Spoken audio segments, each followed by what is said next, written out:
This has been a week. We invaded Venezuela, threatened to invade Greenland, put Cuba, Mexico, and Colombia on notice that they could be next, had the administration and many of my colleagues who know better because they were here try and rewrite the history of what happened on January 6th.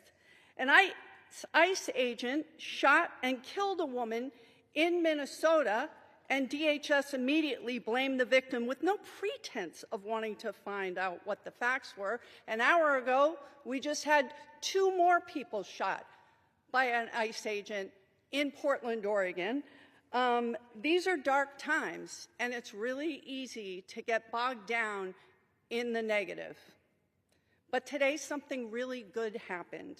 17 Republicans joined Democrats to override the Speaker's attempt to stifle the will of this body to vote to extend subsidies for the Affordable Care Act for 3 years.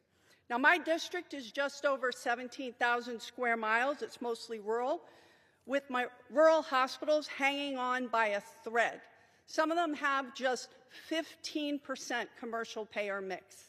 Without the Affordable Care Act subsidies, we will have more uninsured people, and these hospitals could go under.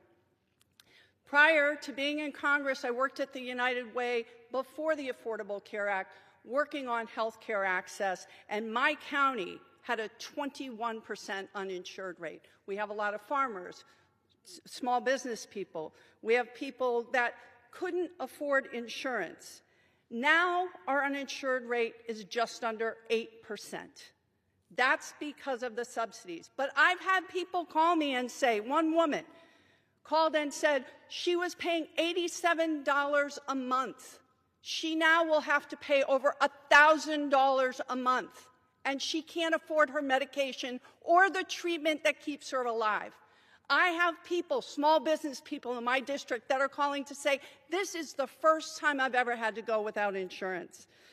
The fact of the matter is, this is the right policy. Now, if people want to talk about how to deliver quality, affordable, and appropriate health care with less money going to hedge fund-owned medical practices or to insurance companies, I would love to work with my colleagues on that.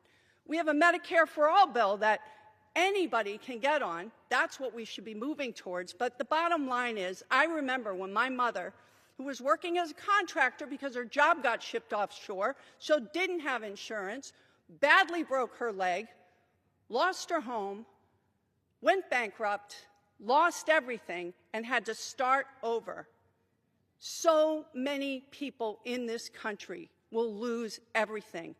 This is the right thing to do for right now, and then we should work together and be responsible as Congress to lower the cost of health care, to take out the middleman, to decrease the price of pharmaceuticals, and make sure that people have access to health care wherever they are in this country. I look forward to working with my colleagues on both sides of the aisle to do that, and I encourage the Senate to take up this bill, get it done, so that we can actually do what we got sent here to do, which is the work of the people.